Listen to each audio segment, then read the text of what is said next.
First Chronicles 22. Then David said, "This is the house of the Lord God, and this is the altar, the burnt offering for Israel." So David gave orders to gather the foreigners who were in the land of Israel, and he set stonecutters to hew out stones to build the house of God. And David prepared large quantities of iron to make the nails for the doors of the gates and for the clamps, and more bronze than could be weighed, and timbers of cedar logs beyond number. For the Sidonians and the Tyrians brought large quantities of cedar timber to David. And David said, "My son Solomon is young and inexperienced, and the house that is to be built for the Lord shall be exceedingly magnificent, famous and glorious throughout all lands. Therefore I will make preparation for it." So David made ample preparations before his death.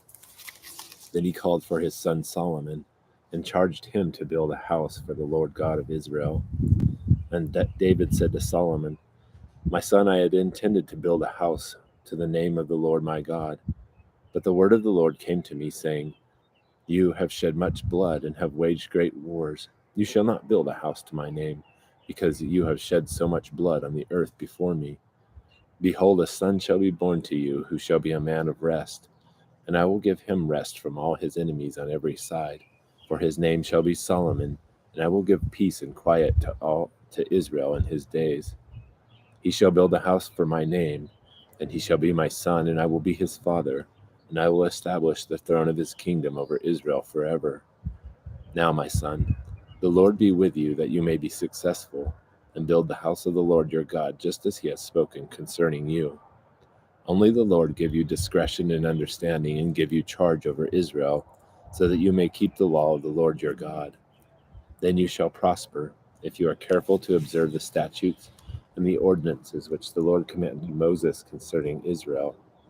Be strong and courageous, do not fear or be dismayed. Now behold, with great pains I have prepared for the house of the Lord 100,000 talents of gold, and 1,000,000 talents of silver, and bronze and iron beyond weight, for they are in great quantity. Also timber and stone that I have prepared, and you may add to them.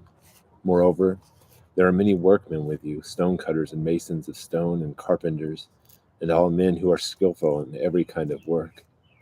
Of the gold, the silver, and the bronze, and the iron there is no limit. Arise and work, and may the Lord be with you." David also commanded all the leaders of Israel to help his son Solomon, saying, "Is not the Lord your God with you? And has he not given you rest on every side? For he has given the inhabitants of the land into my hand, and the land is subdued before the Lord and before his people. Now set your heart and your soul to seek the Lord your God. Arise, therefore, and build the sanctuary of the Lord God, so that you may bring the ark of the covenant of the Lord and the holy vessels of God into the house that is to be built for the name of the Lord."